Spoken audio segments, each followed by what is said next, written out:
Dear Mooji, I've been with several Indian masters and who have led me to believe self-realization will take many years of practice.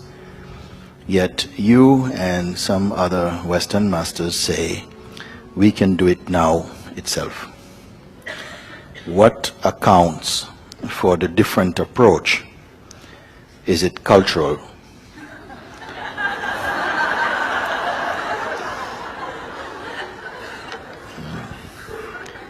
How can I know the right path for me? Love, Anjali. And,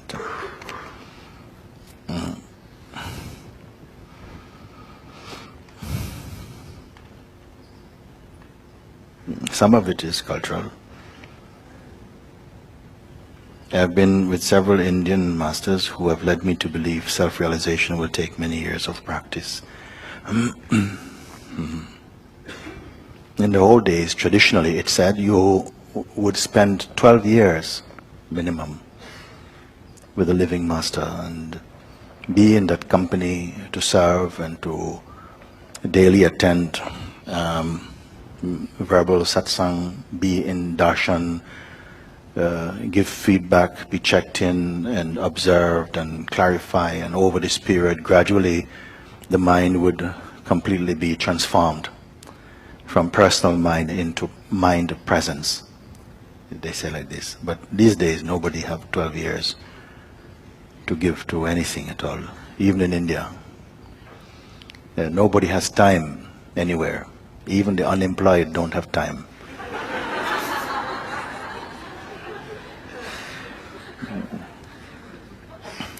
So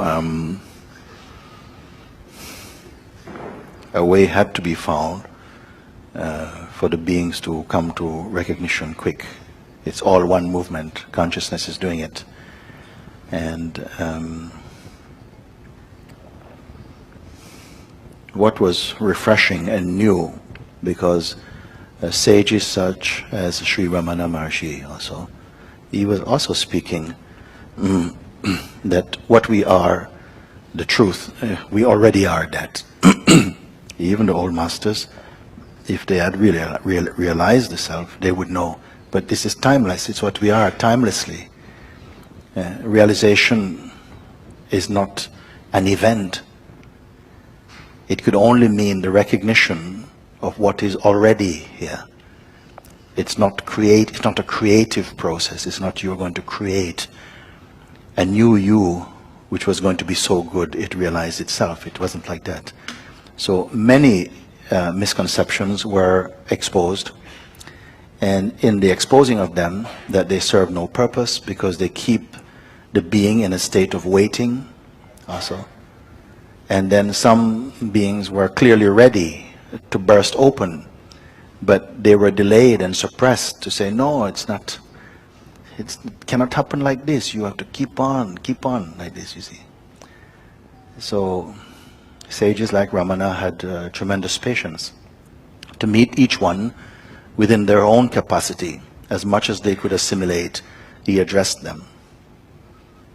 Then a sage such as Nisargadatta Maharaj, he mostly didn't have time for what he called preliminary spirituality. He was cutting completely, throwing things out. No, it's not this, not. So quickly, whatever seems to obstruct the recognition, the intuitive recognition of what is timeless, was quickly recognized and discarded like that. So these are also Indian masters, you see.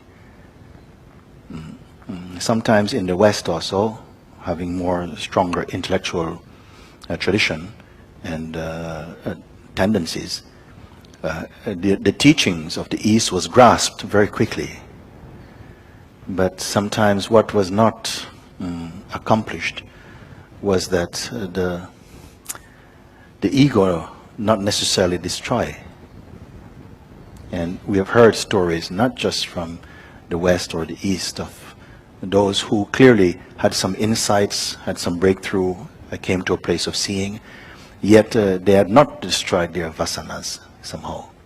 And you've heard of people who took advantage of their disciples also, because they hadn't gotten rid of their own cravings. So this is why we speak that, yes, the seeing is instant, the recognition can be instant, but it will take some time to stabilize the mind into the heart completely. And even if you realize today completely, without any doubt, who you are, maybe for the duration of this life also, the consciousness will continue refining itself, deepening in its own mystical juice. And this is a beauty and a paradox, that all of this continuous kind of maturing can continue against a background of unchanging awareness. It's not something that your mind can just fathom. But as long as the beingness, the life force is in the body, we will continue deepening. Almost you never come to the end of the possibilities of consciousness, yet at the same time you're aware that you are that which is beyond transformation at the same time. And this is really in keeping with what has been said all along. As pure awareness, you are the timeless, the immutable, means unchanging, unalterable reality. Yet in this dynamic expression, you're continuously renewing, refreshing. Your expression will change, will develop, become more deep, more profound, more broad, like this. It is like that. So these masters say it take many years of practice, if necessary. Some people not necessary. They grasp it and somehow immediately they're recognizing, but that is, and then still the mind will keep coming for a while, trying to recapture what it's lost. But gradually, somehow the beingness comes on top. And the mind also is in decrease, the beingness is in increase, something. The beingness is in ascendance, then the mind is in descendance, you see, like this happen. Yet, behind this, the unchanging awareness is ever present.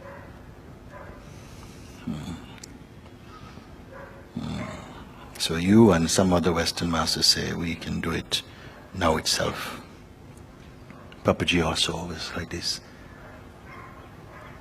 He would not cooperate with or perpetuate any state of delusion. He would not console any state of delusion.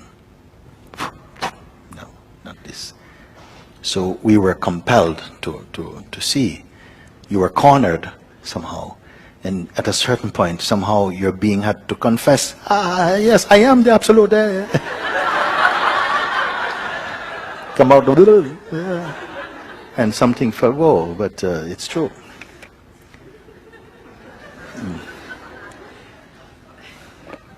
What accounts for the different in approach? And also different teachers also, they have different, some very patient, and see the need for slow and continuous reminding, because in some way we came into a state of ignorance through continuous and repetitive, what you may call affirmations into the unreal. And so great books like the Gitas, Ribu Gita, Ashtavakra Gita, Avaduta Gita, Bhagavad Gita, they're called like a song. Many times as I'm reading also to you, you see that they seem to be repetitive, like a lullaby, reminding the self, you're not this, you're not that. Pay attention, you're not this. Why go in this way, O mind? Why not be quiet? Keep quiet. Timelessness is your nature, like this, speaking. How can I know I'm on the right path? Because somehow it is something that you will intuitively know. More and more you will feel you're in a state of grace, of peace. Then you will see when you're not feeling in the state of peace, and usually when you go to the mind, when you touch the mind, bang, you'll know, no, this is not grace, this is disgrace. Then somehow when you see again, then you feel again, but I can't say. Don't say, oh, this is realization, I'm realized. No, just recognize that here there's no descriptions that I can say is permanently mine. These are only ideas. And like this, somehow slowly the noise is combed out of the beingness. At some point, the question, who am I, arises, and nothing is there to respond even to it.